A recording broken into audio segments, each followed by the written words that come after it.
여러분 안녕하십니까? 이 시간에는 치매를 예방하는 효과적인 방법에 대해서 말씀드리려고 합니다. 지금 이제 가장 어려운 병이 이제 암인데 21세기 이제 중후반 쪽으로 가면 암보다는 치매가 가장 어려운 병으로서 가장 많이 발병하는 병으로 떠오를 것으로 지금 예측하고 있습니다. 이제 치매라고 하는 것은 한마디로 말하면은 이제 뇌세포 기능이 이제 떨어져 가지고 이제 기억력도 떨어지고 이제 인지 능력도 떨어지고 그래서 이제 본인은 이제 고통스러운지 어쩐지 잘 모르겠지만은 옆에 가족 또 그리고 사회적으로 큰 이제 어려움을 주는 게 치매 아니겠습니까?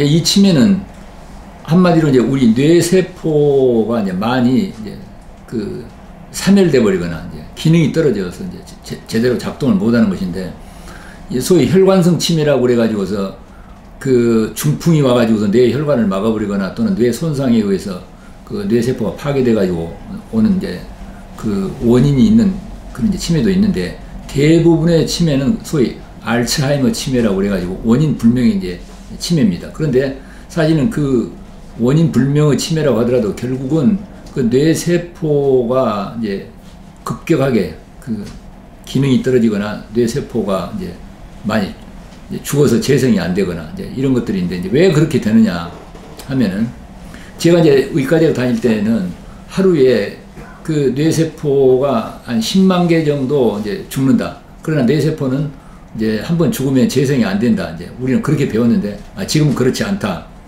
특히 지난 10여 년 전부터 후성 유전학 이제 시대에 들어와 가지고는 뇌세포는 이제 재생될 수 있다 하는 것이 확인이 됐습니다. 뇌세포가 재생되려면은 뇌세포를 재생시키는데 관여하는 그 유전자가 정상적으로 잘 작동이 돼야 되는데 그게 이제 작동이 잘 안 될 때 뇌세포 재생이 잘 안 된단 말입니다.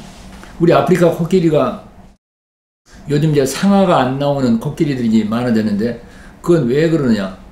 내가 상아가 있으면은 밀렵꾼에게 그 총 맞아 죽어가지고 상아를 그 채취한 밀렵꾼들의 희생이 될 수가 있다. 그래서 나나 내 새끼들이 상아가 없으면 좋겠다고 하는 그런 신념을 가지고 있기 때문에 이제 상아를 재생시키는 유전자가 딱 꺼져가지고 안 나오지 않습니까?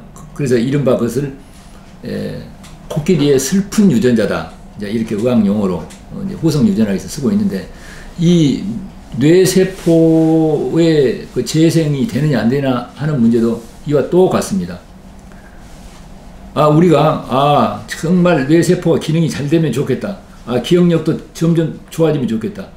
그리고 사물을 인지하는 능력도 정말 그 고양되면 좋겠다고 내가 간절히 바라고 그렇게 하도록 내가 마음을 쓰면은 뇌세포를 재생시키는 유전자가 불이 딱 켜져갖고 잘 작동이 되면은 뇌세포가 재생이 잘 돼가지고 치매로 안 갈 텐데 내가 이제 나이가 먹어가니까 이제 나는 별 볼 일 없다. 난 노화되니까 뭐 이런 걸 배울 필요도 없고 뭐 늙으면 어렵고 이렇게 살다가 마련이 이렇게 생각하면은 내 안에 있는 그 뇌세포의 유전자가 이분이 본인의 삶을 별 볼 일 없다고 이제 노화되니까 뭐 죽을 날을 기다린다. 이렇게 되니까 뭐 뇌세포를 재생시킬 필요가 있겠어? 하고 뇌세포를 새로 만드는 재생 유전자의 스위치가 딱 꺼져버린단 말입니다.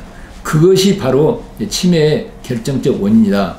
저는 그렇게 봅니다. 치매에 대한 연구로서 이제 유명한 연구가 두 가지가 있는데 하나는 미국의 미네소타 대학의 그 닥터 데이비드 스노든이라고 하는 교수가 에이징 위즈 그레이스 우아하게 나이 들기라고 하는 이제 그런 이제 저서로 그 수녀님들을 대상으로 해서 치매 연구를 한 연구 성과가 아주 유명한데요. 이분이 왜 어떤 사람에게는 한 50, 60살만 돼도 치매가 오는데 어떤 분은 70, 80이 돼도 치매가 안 오는가? 따뜻한 지방에 사는 사람이 치매가 잘 오는가? 추운 지방에 사는 사람이가? 음식을 어떻게 먹은 사람이 오는가? 이걸 아무리 연구를 해도 잘 되질 않는 거예요. 그래서 어떠한 연구 대상, 샘플을 가지고 연구하면 좋을까?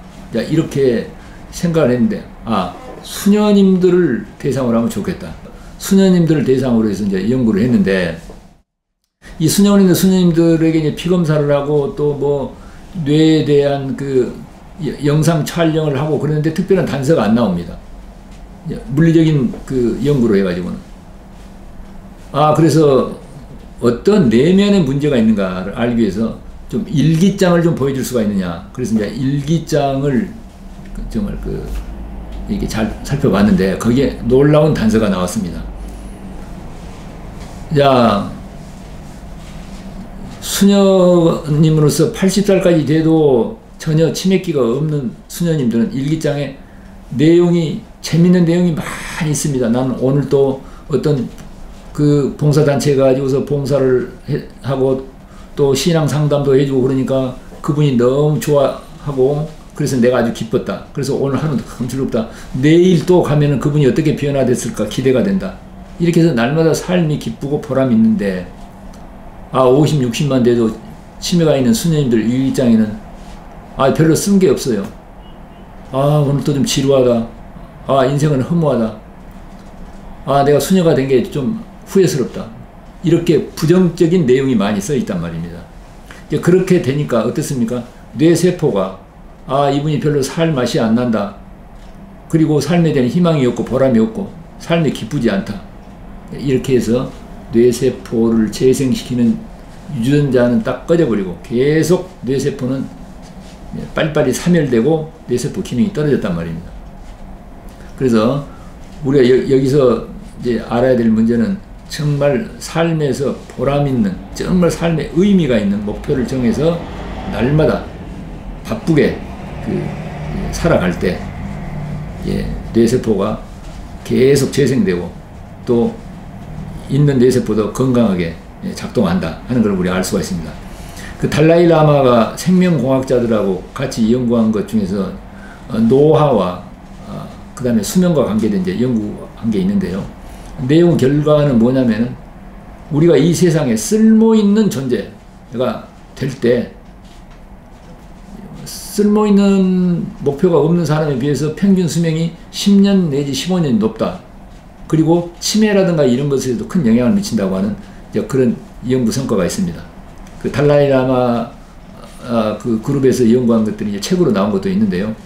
이런 걸 보면은 우리가 앞으로 치매에 이제 한번 걸려서 이렇게 이미 증세가 심해질 때 다시 되도록이는 쉬운 것이 아니기 때문에 치매는 꼭 예방이 최고의 치료인데 그 세 가지 방법입니다. 첫째, 마음에서 어떻다고요? 정말 마음이 날마다 기쁘고 감사하고 그리고 삶에 소망이 있고 신나고 이러한 보람 있는 목표를 정해서 나아간다. 음식.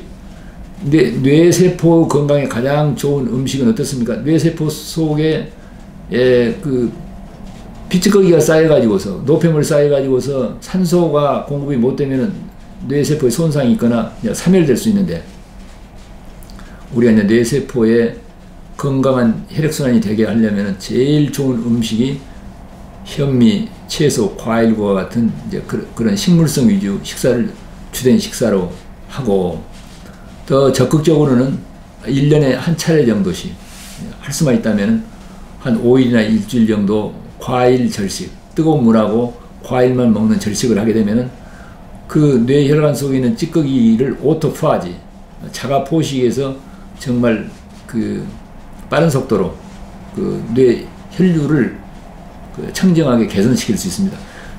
일주일 정도 과일 절식을 하고 나면 정말 머리가 맑고 누구든지 정말 머리가 맑아졌고 기분이 좋다는 걸 다 이야기합니다. 그래서 이제 가끔 그렇게 1년에 한 차례 정도 할 수가 있다면 더 좋겠고 그 다음에 이제 활동은 앞에서 말씀드린 것처럼 정말 우리는 어떻습니까? 늘 햇빛을 쬐고 이렇게 걷고 어떻습니까? 발의 건강이 뇌 건강에도 영향을 미치죠.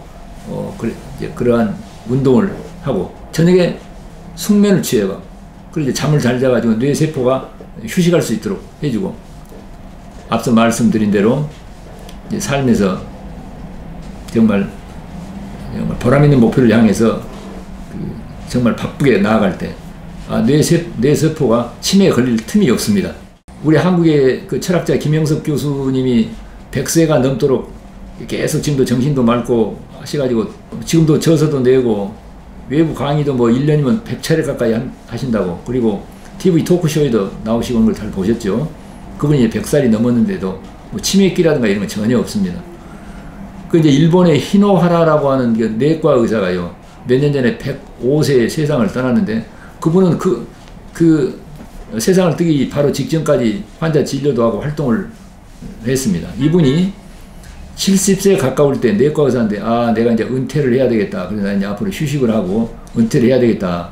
이렇게 마음을 먹었는데, 아, 이분이 그 70세 무렵에 비행기가 납치가 됐습니다.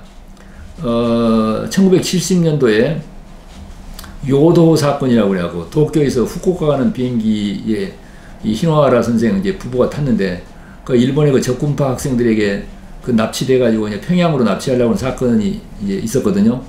그런데 그 비행기 기장이 그 속여가지고서 김포공항에 그 평양이라고 속여갖고 불시착을 했는데, 아, 그게 그 인질범들에게 그게 발각이 돼가지고 그 안에서 막 큰 아주 소란이 일어났습니다. 예, 뭐 수류탄으로 자폭을 하려고 하고, 일본 관리들이 날아와가지고 이제 인질 분들하고 같이 협상을 해가지고 노인들하고 어린애 여성들을 석방하고 본인들이 대신 인질로 잡혀가지고 평양으로 간 사건이 있었는데, 이때 히노하라 선생이 그 이제 김포에서 3일 동안 비행기에 억류됐다가 이제 석방돼갖고 나오면서, 아, 이제 은퇴는 없다. 예, 이제부터 인생의 새 출발이다. 나는 이제 온전히 타인과 세상에 봉사하는 삶을 살겠다. 이제 이렇게 결정을 했습니다. 이제 그 전에 납치되기 전까지는, 아, 나는 이제 은퇴해서 쉬어야 되겠다 했는데, 그 뒤로 아주 새로운 인생을 설계를 해가지고 정말 바쁘게, 그래서 그때부터 70살부터 105세 세상을 뜰 때까지 책을 약 한 200~300권 썼습니다. 그런 수많은 많은 일을 했습니다. 그래서 이분은 이제 치매 같은 건 전혀 없었어요. 예. 그 세상을 뜬 날 저녁에도요, 아, 두 아들들하고 소파에 앉아갖고 저녁에 식사 후에 대화를 하다가 잠들듯이 세상을 떴는데, 아, 우리가 정말 죽을 복을 이분처럼 타고 나야 되겠구나.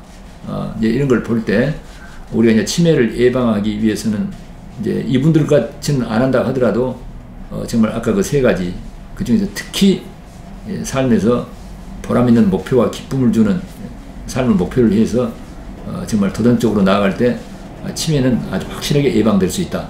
이렇게 말씀드릴 수 있습니다.